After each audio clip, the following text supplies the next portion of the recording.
L'éditorial du matin, c'est une réflexion sur l'actualité brûlante, des développements importants, des sujets d'ALIA et d'intégration. C'est tous les matins sur Studio Qualita.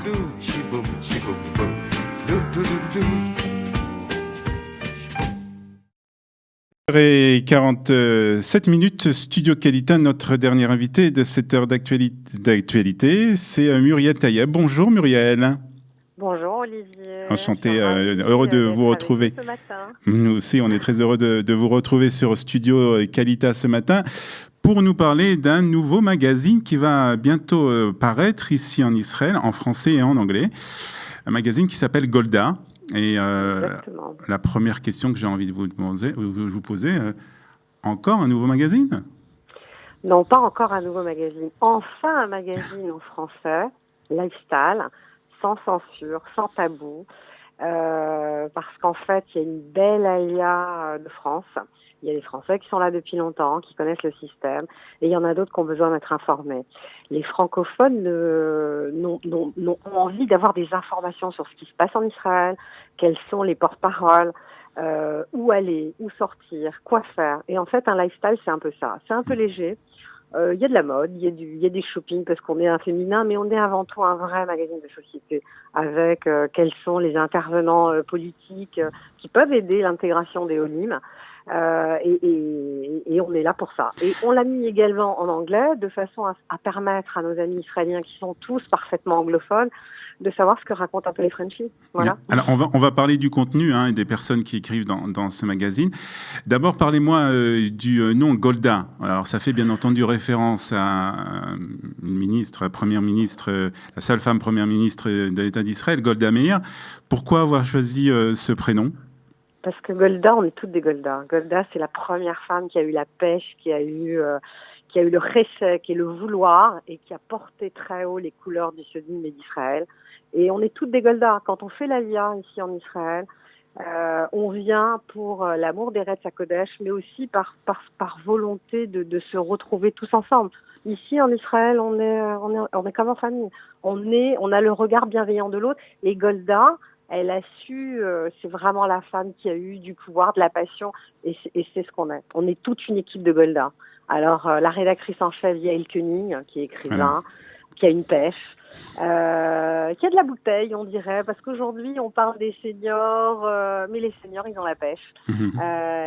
Ils ont plein de choses à offrir parce qu'ils n'ont plus à démontrer. Ils ont déjà fait une vie, ils sont en deuxième passage, et là, ils ont envie de marquer leur époque et de dire exactement, ils sont sans tabou, puisque de toute façon, on est là, on y va, on y croit, et donc c'est ça un petit peu le Golda Team. Alors, bien sûr, Léa, quoi, bien sûr. Alors, quand on aura entre les mains le magazine Golda, et puis je crois qu'aussi il va être en ligne, donc on pourra le feuilleter sur nos ordinateurs ou bien sur nos smartphones. Qu'est-ce qu'on pourra y lire ? Ça va être des articles sur ce qui se passe un peu dans le milieu culturel en Israël, culturel, bien sûr, où sortir, quoi voir. On annonce en avant-première Le ciel et le miel, qui est l'histoire de la création de l'État d'Israël, qui va se jouer pour la première fois en hébreu le 3 avril, mais on aura le temps d'en reparler, parce que c'est vrai que c'est important. Nous, Le ciel et le miel, on l'a eu en France, mais en Israël, c'est la première fois qu'il va se jouer, et volontairement en hébreu, un petit peu pour de l'étoile jaune à l'étoile bleue, ça va être quelque chose de formidable, mais aussi également tous les spectacles, mais aussi les galeries d'art, parce que il y a beaucoup de choses à voir. En culture, vraiment, je trouve que il y a énormément. Enfin, Israël, c'était la ville, c'est Jérusalem, c'est toutes les villes francophones sont intéressantes. Il y a des endroits à découvrir, et donc on est là pour ça. On a d'ailleurs une rubriqueuse, on dit influenceuse aujourd'hui, Isabelle Acoca, qui nous donne ses coups de cœur. Et puis, on a des politiques. J'ai rencontré Olivier, qui fait partie, qui est partie intégrante des francophones qui est là, mais aussi Monsieur Ashkar. Enfin, il y a des papiers politiques intéressants. Et puis, on a un papier politique qui s'appelle Arabia, qui explique un petit peu la situation du Middle East et d'Israël, et c'est passionnant. C'est vraiment fait pour des gens qui ont envie d'en savoir plus et des vrais sujets de société en français et qui abordent les choses vraiment de façon profonde aussi. Alors Muriel, vous nous avez dit que c'était un magazine sans censure au début. Oui. Ça veut dire que vous avez l'impression peut-être que les magazines ou publications francophones en Israël suivent à peu près tous la même ligne éditoriale? C'est-à-dire qu'en fait, la presse en règle générale, a besoin de budget et de publicité. Donc, on suit un peu, très souvent, on suit un peu le dictat et le mouvement. Alors que quand on est un magazine gratuit, alors bien sûr, on a besoin de publicité, mais on sait aller chercher des annonceurs un peu différents de façon à justement à donner le ton et la parole et expliquer un petit peu où on est. Et je dirais que c'est un média aussi, le fait qu'il va être en digital, c'est un média qui peut aider les gens qui ont envie de faire leur alia, qui ont envie de savoir exactement comment ça se passe en Israël. On est bien en Israël, on est bien ici. Il y a un bonheur de vivre, mais c'est pas facile. Il faut savoir, c'est une société où il y a beaucoup de travail. Qualita fait un très beau travail de ce côté-là.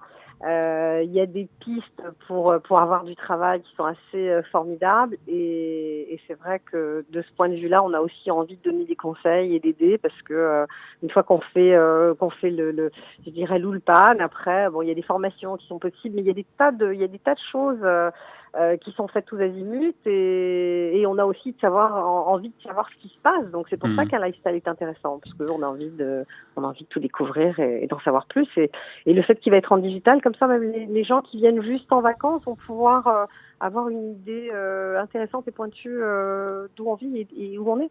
Je crois.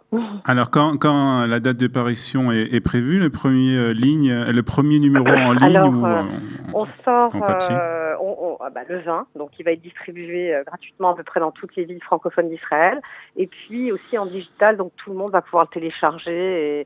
Et à ce fait, on a une petite soirée de gala à la Galerie 21. À Tel Aviv. À Tel Aviv, très sympa, avec un show d'artistes magnifique et qui en plus fait régulièrement des choses caritatives. Donc c'est des gens à découvrir. Et puis bien sûr, on va parler du Jaffa Institute parce que bientôt leur soirée de gala, ils ont besoin de vous, ils ont besoin de tout le monde puisque ils aident vraiment des enfants défavorisés. Et ça c'est Yaakov Perez et toutes ses équipes. Il y a plein de choses à faire ici, donc il faut y aller. Et vous pourrez le découvrir aussi dans Golda, bien sûr. Alors, on va vous souhaiter bonne chance, Muriel, pour cette nouvelle aventure. Merci, Olivier. Merci d'avoir accueilli Golda un petit peu à travers moi ce matin. Et j'espère que vous viendrez à l'événement et vous êtes tous invités. Donc le 20, la galerie 21 à 20h, c'est facile. Voilà, 21 rue Chovalenbi. Olivier. Merci beaucoup. Shavuot Tov et Chag Sameach. Merci beaucoup. Et Chodesh Tov aussi, puisque c'est Rosh Chodesh ce matin. Rosh Chodesh Tov. Donc tout est possible, non? Tout est possible. Bonne chance en tout cas pour Golda et pour tout ce que vous allez faire dans ce domaine. Merci beaucoup, Muriel. Merci beaucoup. Belle journée. Bonne journée.